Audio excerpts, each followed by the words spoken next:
नमस्कार, जेके viral news में आपका स्वागत है। मैं हूं गुलजान वर्मा। चलिए बढ़ते हैं इस वक्त की प्रमुख सुर्खियों की ओर। जम्मू कश्मीर के पुंछ जिले में मंगलवार शाम आर्मी वैन 150 फीट गहरी खाई में गिर गई। वैन में 18 जवान सवार थे। इनमें से 10 को रेस्क्यू किया गया है। 4 की हालत गंभीर है। सभी जवान शाम को लाइन ऑफ कंट्रोल की ओर जा रहे थे। इसी दौरान घोड़ा पोस्ट के पास ड्राइवर के संतुलन खोने की वजह से वैन खाई में गिर गई। हादसे की सूचना मिलते ही सेना की क्यूआरटी टीम मौके पर पहुंची और रेस्क्यू शुरू कर दिया। घायल जवानों को आसपास के अस्पताल में शिफ्ट किया गया है। सभी जवान 11 मराठा रेजिमेंट के बताए जा रहे हैं। 8 जवानों को निकालने के लिए रेस्क्यू अभी जारी है।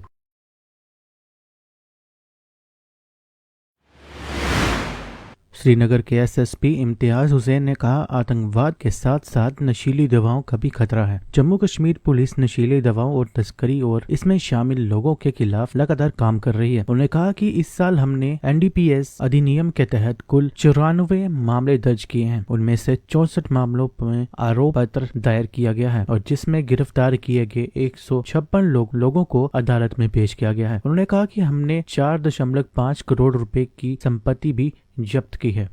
टेररिज्म पिछले 5-6 साल से आप देखेंगे एक रिलेंटलेस काम हुआ है गवर्नमेंट की तरफ से, बिल्कुल विद टोटल कन्विक्शन उस पूरे सिस्टम को, उस पूरे इकोसिस्टम को खत्म करने में, जहां उसमें हमारा काम जारी है। और साथ साथ में हमने ये भी देखा कि टेररिज्म के साथ साथ यहाँ पे एक ड्रग्स की जो वबा है वो भी फैलाई जा रही है या फैली हुई है। तो इसके खिलाफ भी जम्मू कश्मीर पुलिस जो है कमर बस्ता है। रिलेंटलेस एक परस्यूट है against drug peddling, against all those people who are involved in this illicit trade। तो आज मैं आपके सामने श्रीनगर जिला पुलिस जो है, डिस्ट्रिक्ट पुलिस ने 2024 में जो कार्रवाइयाँ की है against drug traffickers, against drug peddlers, वो मैं आपके सामने यहाँ पे रखना चाहता हूँ। इस साल हमने 94 केसेस एनडीपीएसए में रजिस्टर किए। NDPSA is an act which we invoke against all those people who are involved in drug trafficking, narcotic drugs and psychotropic substances act. उसमें हमने अभी तक 64 केसेस जो है चार्जशीट करके कोर्ट में पेश किए हैं against 156 people who have been arrested in these cases. Besides this हमने इस साल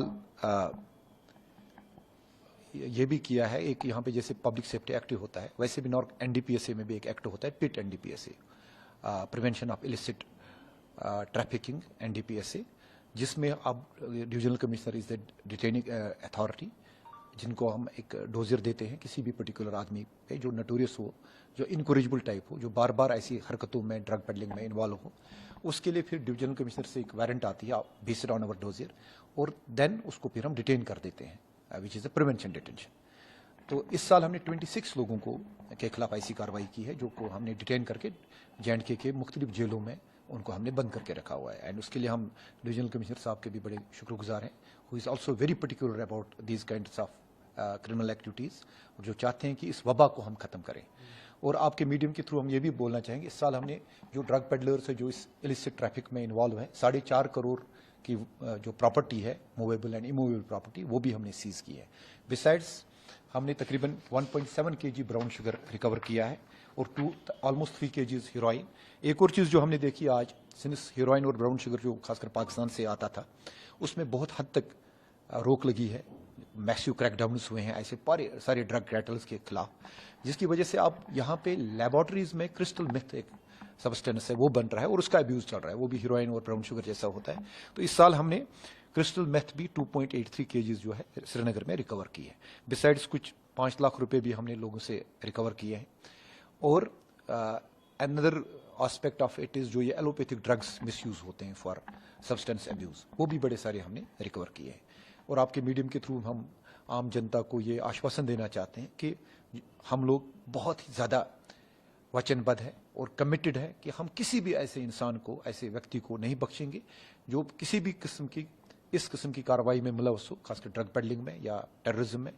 और हम 100% कोशिश में हैं कि हर एक ऐसा इंसान जो है वो कानून की जद में आए, he is brought to book and he Jammu Kashmir में आरक्षण नीति को लेकर हो रहे विरोध पर कांग्रेस नेता गुलाम अहमद मीर ने कहा, कांग्रेस पार्टी ने एजेंडा अपनाया है कि पहले जाति जनगणना होनी चाहिए और ये पता होना चाहिए कि किस जाति के कितने लोग हैं और वे क्या करते हैं, नहीं तो ऊंची जाति में भी गरीब हैं और ओबीसी में भी क्रीमी लेयर है। मुझे नहीं लगता ये भी इतना बड़ा इश्यू है। ये हमसे भी मिले हैं, जनरल कैटेगरी के बच्चे हमसे भी मिले और उनको जो एप्रीहेंशन है, हो सकता है अपनी जगह वो सही हो, मगर इसका इलाज कांग्रेस पार्टी ने आई थिंक बेहतरीन तरीके से निकाला है, क्योंकि ये हर स्टेट में है और देश के हर कोने में है।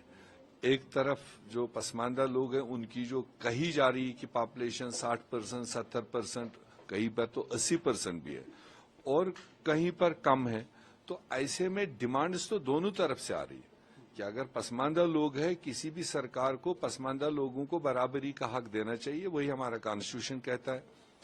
तो दूसरी तरफ से जब उनको हक देने की बात करेंगे तो दूसरे में को लगता है कि शायद हमसे ज्यादा खाया जा रहा है। उसमें सुप्रीम कोर्ट की ऑलरेडी रूलिंग्स है, मगर उसके बावजूद कांग्रेस पार्टी ने एक एजेंडा अपनाया कि देश में कास्ट सेंसस हो।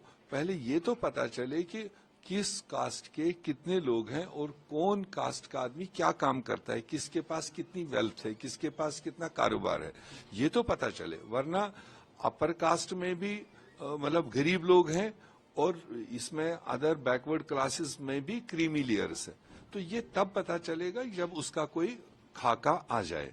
तो हमारा मंशूर यही है कि कई स्टेटों ने शुरू किया, आंध्र प्रदेश ने शुरू किया है, कर्नाटका ने शुरू किया है, अभी झारखंड में हमारे यहाँ शुरू हुआ है कास्ट सेंसस। तो ऐसे में जहाँ ये मतलब तफरुक सा पैदा हुआ है, ऐसे में हमसे अगर कोई पूछे, मैं तो ये सजेस्ट करूंगा उमर साहब को अपनी सरकार के जरिए साइमल्टेनियस कास्ट सेंसस का यह इनिशिएटिव लेना चाहिए, क्योंकि ये वैसे भी डिमांड है। हम ओबीसी की बात कर रहे हैं, यहाँ पता ही नहीं ओबीसी है कौन, आइडेंटिफाइड नहीं है। जो ओबीसी अपने आप को कहता है उसको कहीं पर एसटी सर्टिफिकेट भी है, उसको पहाड़ी सर्टिफिकेट भी है, उसको जनरल सर्टिफिकेट भी है, तो मेस हुआ रखा है।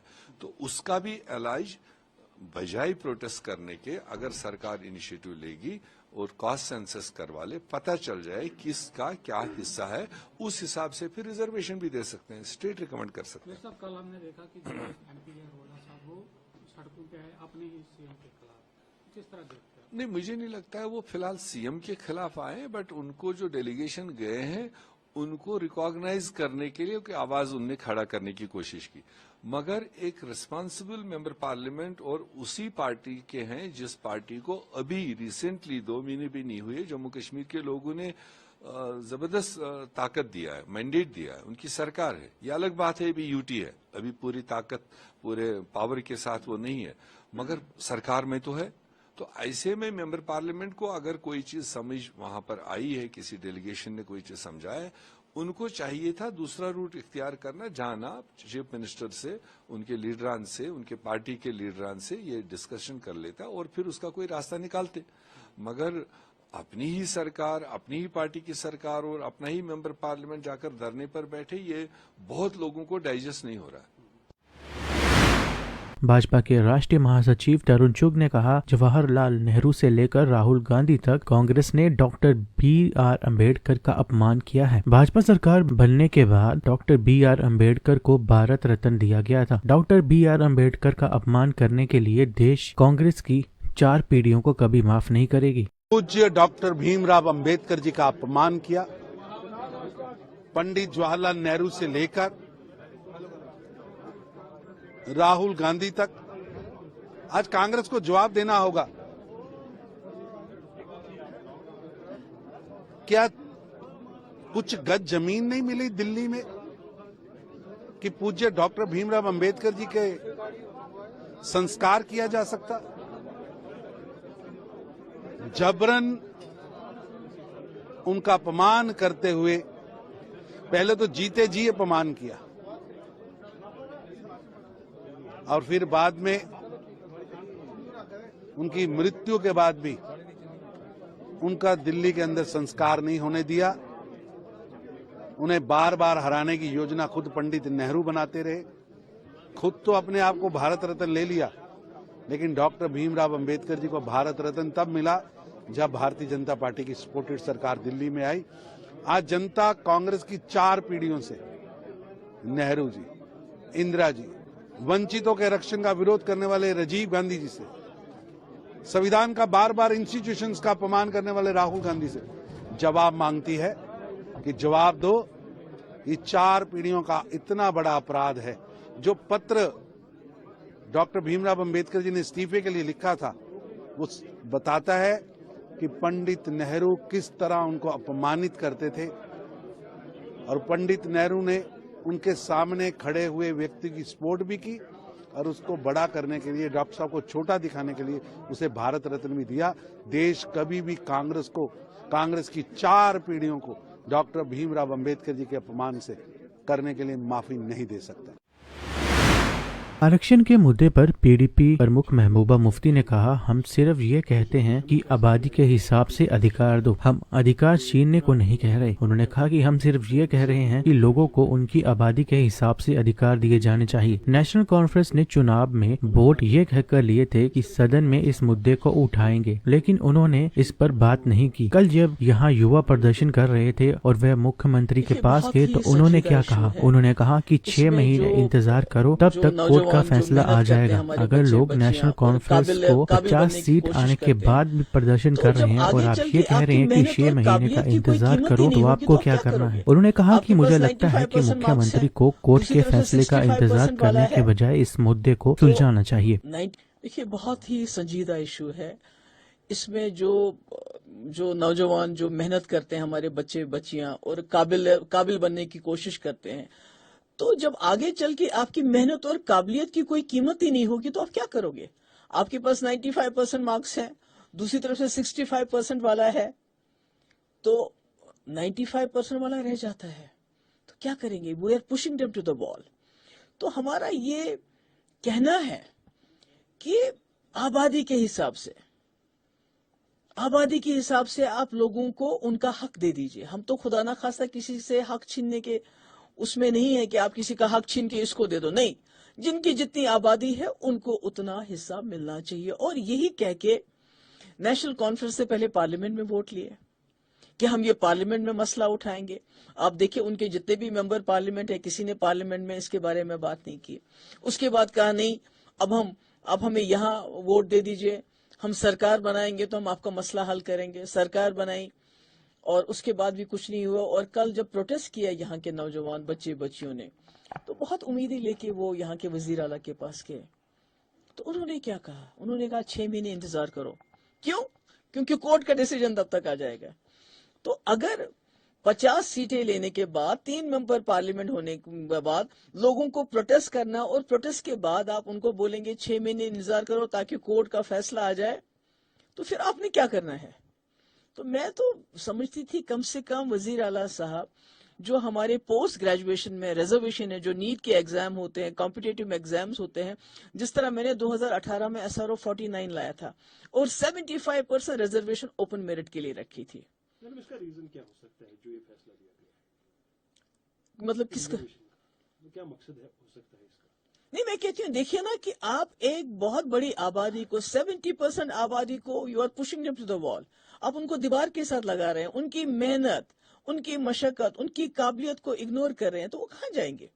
और आपने खुद सही कहा कि यहाँ 30 साल से हालात खराब रहे हैं, नौजवानों के पास कोई एवेन्यूज नहीं है, प्राइवेट जॉब्स हमारे पास अवेलेबल नहीं है, सरकारी जॉब्स हैं, पोस्ट ग्रेजुएशन है, जो भी है उसमें अगर आप उनको 70% को 30% देंगे तो उसमें क्या होगा उनका? तो मैं समझती हूँ बहुत ही ये संजीदा मामला है। इसमें वजीर आला को कोर्ट के फैसले का इंतजार किए बगैर, एक तो मैं चाहती हूँ कि वो इसमें SRO 49 को स्टडी करें, वो देखें, ताकि जो पोस्ट ग्रेजुएशन में है उसमें ओपन मेरिट वालों को अभी से हिस्सा मिले। और दूसरा, ये जो रिक्रूटमेंट हो रही है, देखिए 6 महीने तक हजारों लोगों की रिक्रूटमेंट हो जाएगी, जिसमें हमारे लोगों का जो ये ओपन मेरिट के लोग हैं उनका हिस्सा जो है वो बिल्कुल न होने के बराबर है। तो फिर क्या फायदा है? मैडम, इसकी जो नजरसानी है वो कौन करेगा? लोग चीफ मिनिस्टर के पास जाए या गवर्नर के पास जाए? नहीं, ये तो देखिए ना, वजीर आला के हाथ में सब कुछ, वजीर आला के हाथ में सब कुछ है। जिसके पास 50 MLA हो, मेरे पास तो 50 नहीं थे, मेरे पास तो 28 थे। मैं तो बीजेपी के साथ सरकार बना रही थी, पर उसके बाद भी मैंने जुर्रत की, मैंने उस वक्त SRO 49 लाया और 75% मैंने ओपन कैटेगरी को दे दिया। तो आज उमर साहब के हाथ किसने रोके हुए हैं? लेकिन वो तो कह रहे हैं क्योंकि यहाँ बिजनेस रूल का इशू है।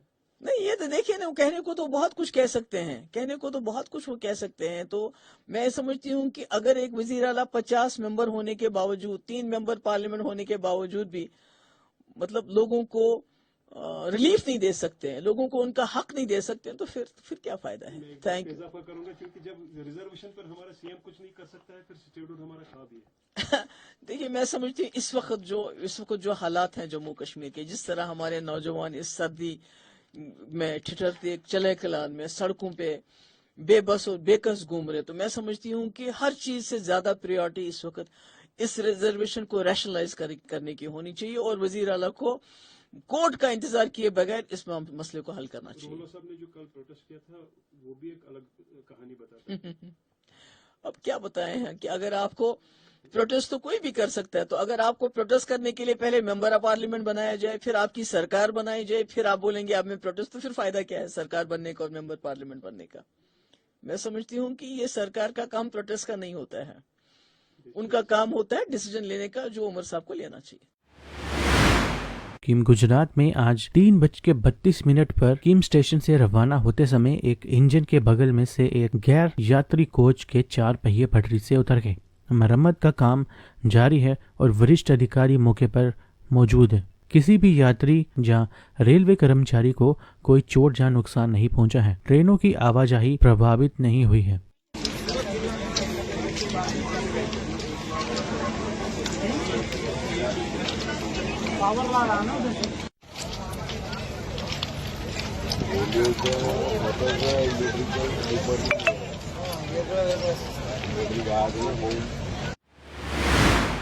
भद्रवाह के 5 पर्यटन स्थलों को गुलदाना, जाई, पादरी, सेज और छत्रगला को अंतर्राष्ट्रीय स्तर पर विकसित किया जाएगा। इन 5 स्थलों पर मौजूदा समय में 7.5 लाख पर्यटक पहुंचे हैं।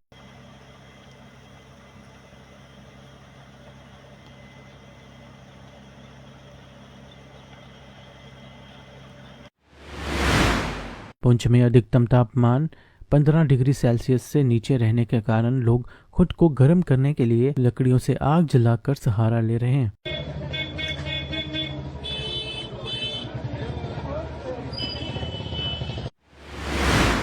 राजौरी के पीर पंजाल क्षेत्र में शीतलहर का प्रकोप जारी, जिससे पहाड़ों से बहता पानी जम गया है। प्रभावित क्षेत्रों में राजौरी, थाना मंडी, देहरा की गली और वफलियाज रोड शामिल है।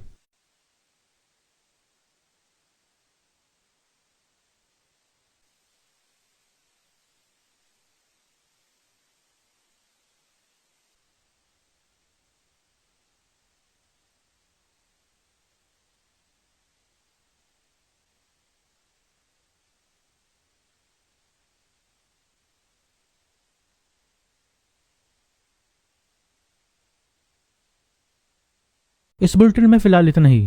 इसी तरह की और खबरें देखने के लिए फॉलो करें जेकेवारी न्यूज़ को और सब्सक्राइब करें हमारे YouTube चैनल को। नमस्कार।